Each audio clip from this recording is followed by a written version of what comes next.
ကောင်မလေးက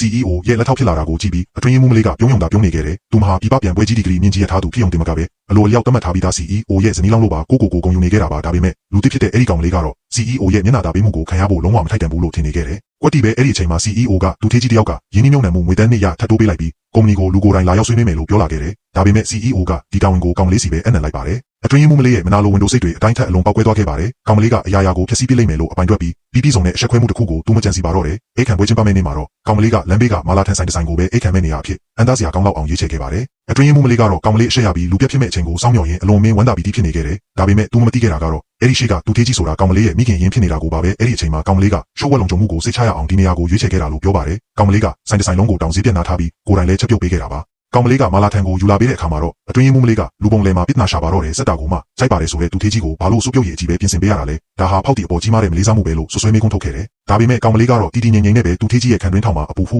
ပါဇက်အနာပေါက်နေတာကြောင့်အဆက်တွေမစားသင့်ဘူးလို့ထောက်ပြခဲ့ပါတယ်ဒီစကားတခုကအခြေအနေတစ်ခုလုံးကိုချက်ချင်းပြောင်းလဲသွားစေခဲ့ပါတယ်အသေးစိတ်အထိဂယူဆိုင်တက်တဲ့အချက်ကြောင့်သူထေးကြီးစီကနေအထူးချီးမွမ်းမှုကိုရရှိခဲ့ပြီးတမင်တက်တက်ပြစ်နာရှာခဲ့တဲ့အတွင်းရေးမှူးမလေးကတော့ CEO ရဲ့နင်ထုတ်ချင်းကိုအဲ့ဒီနေရာတင်ချက်ချင်းခံလိုက်ရပါတယ်အချက်တဲကပြေလည်သွားပြီးပူပေါင်းဆောင်ရွက်မှုကလည်းချောချောမွေ့မွေ့တိုးတက်သွားခဲ့တယ်လက်မှတ်ထိုးမဲ့နောက်ဆုံးအချိန်ကျမှသူထေးကြီးကစကားလမ်းကြောင်းကိုရုတ်တရက်ပြောင်းပြီးဒီပူပေါင်းဆောင်ရွက်မှုကမင်းကငါသမီးရဲ့စိတ်ဆက်ထားသူဖြစ်လို့ပဲလို့ထောက်ပြပြောဆိုလိုက်ပါတယ် CEO ရဲ့မျက်နှာချက်ချင်းပြတ်သွားပါတော့တယ်သူကမိမိမှာချစ်ရမယ့်သူရှိနေပြီဖြစ်ကြောင်းပြောပြီးအဲ့ဒီသူထေးကြီးမိသားစုနဲ့စိတ်ဆက်ထားခြင်းကိုဖျက်သိမ်းကြောင်းလူပုံလယ်မှာကြေညာလိုက်ပါတယ်သူထေးကြီးကလည်းအကြီးအကျယ်ဒေါသထွက်သွားပြီးသူ့ရဲ့ကုမ္ပဏီကိုလုံးဝပိတ်ဆို့ရေးယူညုံချိုးစီစီပြီးမယ်လို့ချင်းချောက်ပါတော့တယ်စီးပွားရေးကစားပွဲတစ်ခုကနေမိသားစုချင်းထိတိုက်တွေ့ဆုံမှုအဖြစ်ချက်ချင်းကူးပြောင်းသွားခဲ့ပါပြီသူတို့နှစ်ယောက်ရဲ့ထိတိုက်ရင်ဆိုင်မှုကကောင်မလေးကိုအရန်စိုးရင်ပူပန်သွားစေခဲ့ပါတယ်ဘာဖြစ်လို့လဲဆိုတော့အဲ့ဒီမျိုးသားကာကွယ်ဖို့အသေးတန်စူးစမ်းနေတဲ့ချစ်သူနဲ့သူအသေးတန်ညင်းပယ်တုံးထုတ်နေတဲ့စိတ်ဆက်ထားသူဆိုတာကတကယ်တော့သူရှိကကောင်မလေးတယောက်တည်းဖြစ်နေလို့ပါပဲ